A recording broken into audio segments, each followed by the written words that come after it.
filimka arday oo fashil ku soo dhamaaday maxaa sababay muuqaalkan ayaan ku ogaan doonaa muhiim media muraayada murtida iyo macluumaadka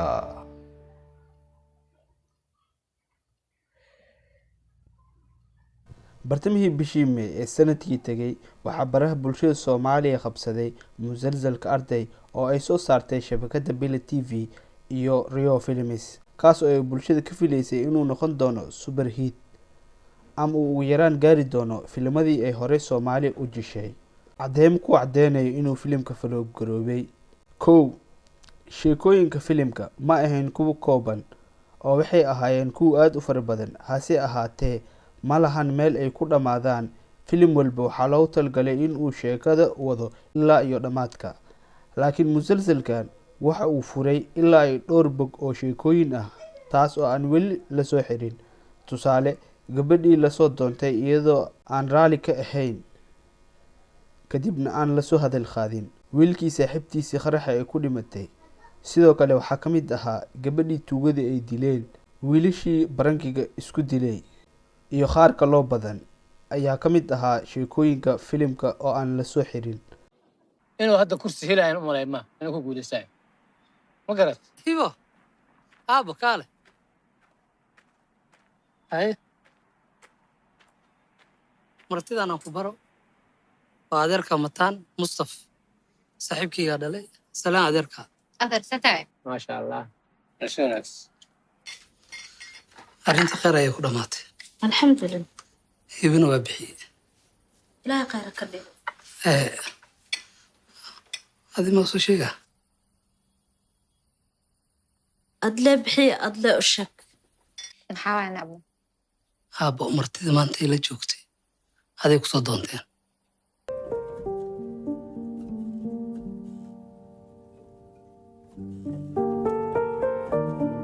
انتهين وما هسنتهين دمانتينا xafladeyda saa iigu qurux badnaysiiseen waa idinkaga mahadcelinayaa wiilashaan iyo gabdhahan quruxda badan ii baqaasanta faarixiiga oo hadda moobeelka igu duubaayo waa mahadsantahay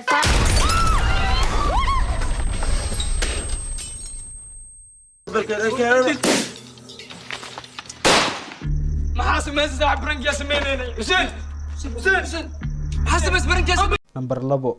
filimka oo aan lahayn atooro ama atariisho sax ah musalsalada badanaa waxaa wada gabadha ugu shidan ama ugu kartida badan ayaa noqoto xidigta filimka marka Zainab ama Najmo sidoo kale haddaan ku darno wiilka Vebro ayaa la kala garan la'yahay midka ah xidiga saxda ah ee filimka ilaa maanta waxaa rajeynaa wiilka saas u gala inuu ilaahay wejigiisa tuso suuq walbaa maraayo magaal kasta dhexgalaayo wejigiisa raadiyaa ciilkiisa ahaayo qof walba waxaan u nacay daraadiisa aba waxaa dhaad ku soo celi kuma maqlin ciidaad tahay inta ka baxaya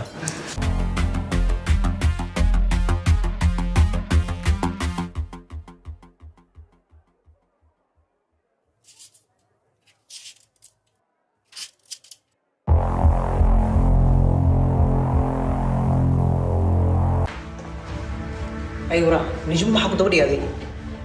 حكودا حبدون متقالوا نوعا وكلام مويس قال نوعين أنا ما قالي قالي أنا ما قالي قالي نوعا عمله متقال نسكر كل صف صح قرضي يا متقال أنا afkaag soo baxay هو متقال ميت نوعا عمله أنا ما متقال ها متقال ومتقال كله أخوه ودي محاولة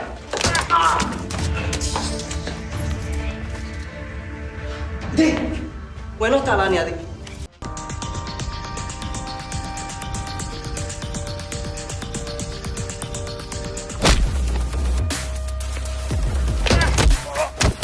هذا ماركة تاوس كحصل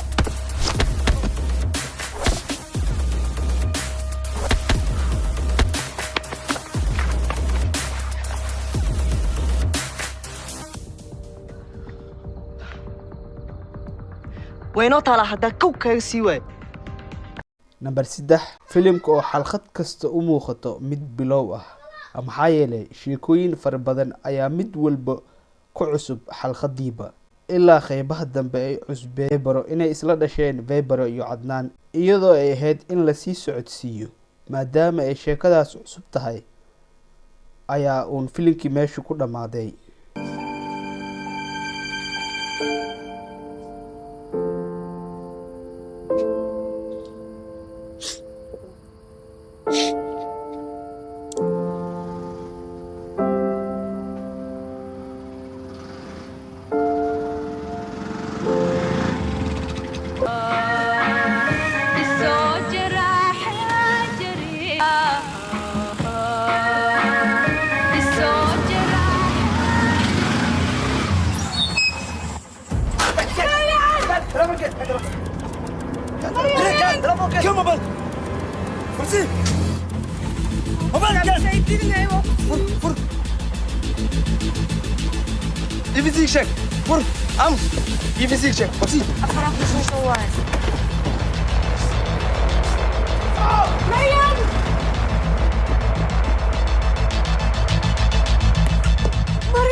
hooyo aabbahaagii saxda ahaa muumin ma aha waa wasiir ku-xigeen dowladdan ka tirsan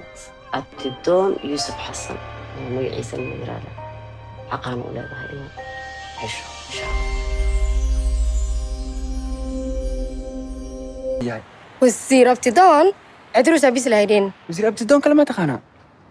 aqli gal ma baahne عادي وين وولالتي همبليو همبليو يا نجمو مصاغي نجمو ماي هاكو شيء مايا اوكي همبليو فبرو ولا كاغاي اسكو ابات فبرو يعني ها اسكو ابو نجمو سوادي مروين جوغان هدا وصعدا midda afraad xidigaha filimka oo dhamaantood guul dareystay Zainab gabadhii ay ahayd inay badbaadiso oo isdishay iyo Vebero oo gabadhii uu dagaalamayay xitaa aan jecel u sheegan asigoo ka geeriyooday haddii uu filimka yahay sheeko laga matalayo waxa bulshada ka dhex jira sidoo kale waxay ahayd in lagu soo daro sida loogu gudbi lahaa dhibaatooyinkaas bulshada ka jira ama xal loogu heli lahaa ilaa maanta waxaa rajeynaa wiilka saas u galay inuu ilaahay wajigiisa tuso suuq walba maraayo magaal kasta dhaxgalaayo wajigiisa raadiya ciilkiisa ahaayo qof walba waxaan u nacay daraadiisa ani waxaan aan arki karaa way bedel booliiska da ogeynina بوليس booliis ogeynina muqaada tusayna kadib maxaa dhee marka gabdhahaas ay ogolaan arag waxaan shax xumo ah waaye انا ما حقيقه ده بوليس شقه مو كلي انا muqaada tusayna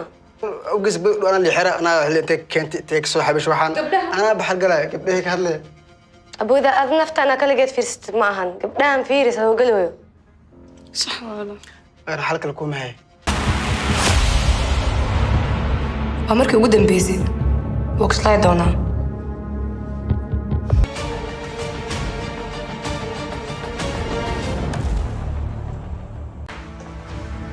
ايوه نجم ما حكو دبري هذه حكودا حبدون متقالوا نوعا وكلام اويس قال نوع اي نجمه مكسيتورا ما يبجاج كسيرة بجاج ها بجاج فيبر إسقى رئيسي هذا gaari gaan yaan ma bajaj doorane ما يصحبه ولا أنا هذا بجاج كسيرة bajaj ke بجاج ayo radara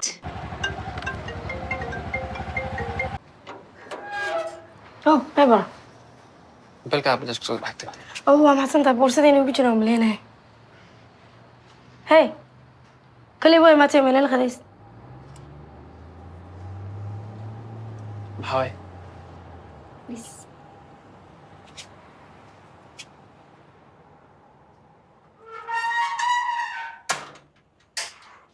هاي اسمرتيالي سيفر يسوي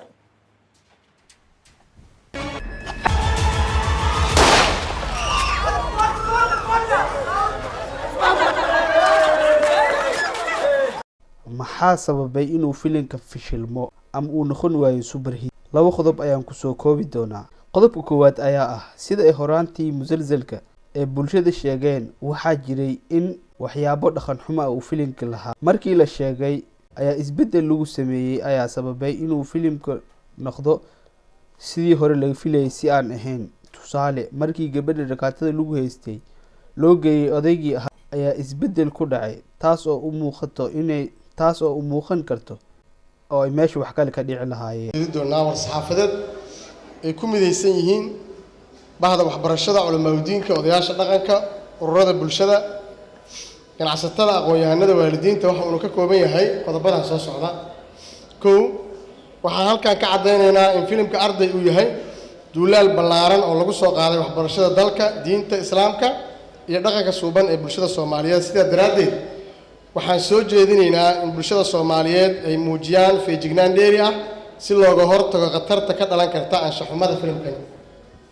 waxaan cambaareen ballaaran u soo jeedinaynaa dowladaha shisheeye iyo hay'adaha caalamiga ee fangareeya mashaariicda lagu burburinayo dhaqanka iyo akhlaaqda bulshada taasoo ujeedka ka dambeeya uu yahay in bulshada Soomaaliyeed laga fogeeyo diintooda islaamka iyo dhaqankooda suuban midda labaad ayaa ah diyaargarow la-aan sida uu directorka filimka sheegay qaar ka mid ah jiliyaasha filimka ma ahayn kuwa u tababaran taas oo ku adkeyn karta in tababar la siiyo sidoo kalena ay filimka sii jilaan maadaama ay taas adag tahay ayaa waxay ka doorbideen in filimku uu noqdo mid gaaban oo si dhaqso ah lagu soo gabagabeeyo midda saddexaad aan ku darsanayo ayaa ah in xaaladda dalku ay si u adag tahay taas oo aan dadka badanaa u muuqan amba ay iska indhatiraan in muxuu ahaa musalsal lagu sameeyo actaro markaas aan ogeyn oo meesha nagaga sii horeeyay oo muxuu ahaa hore wax usoo jileen oo la dhihi karo hebel iyo hebel jiraan oo og tahay qaabka ay muxuu ahaa wax u jilayaanna markaasito maysan jirin marka in yar wax walba marka waxay noqotay inaan kow ka bilaawno marka mid walba marka aan kula sii dulmarin mid walba marka wuxuu ku raadinay qofkii ku habboonaa oo ka soo bixi lahaa marka taas naga dhamaatay marka waxaan bilaabnay marka ilaa iyo 3 week camal inaan muxuu ahaa training aan galno oo marka ay dhalinyaradii imaadaan muxuu ahaa xafiiska oo ay sameeyaan rehearsal ay sameeyaan sheekooyadii ay laba iyo isugu aadino markaas haddana kala shaandhayn hadda hore kusoo bixi waaye haddaan kusoo qaato muxuu ahaa tusaale ahaan أنا إيا أدي أول إيا جيركيد أنا إيا أدي إيا أرجيد أنا هدنا كل واحد منا أنا ما أدي إسكالي أنا ما أدي إسكوكي والي أنا ما أنا إسكالي كوين فرتاد خرط أنا وان قري كره حتى جيت كات خرط أنا وان قري كره كلفوتان كركيس كعاء كرشوا مرش وان قرع ذا الله كذي إيا مدح وان قدية كبر إيا خوك والله وجبي كره أدي واحد هوي ما نقاب أنا وحنا هوي عندنا لف كي واحد نرف إيصوت الكبهات muuqaalkan halkan ayaan kusoo gabagabeynayaa intaadan ka bixin muuqaalka waxaan ka codsanaa inaad nagu soo biirto sidoo kale aad fiidiyoga like gareyso una sii share gareyso asxaabtaada mahadsanid muhiim media muraayada murtida iyo macluumaadka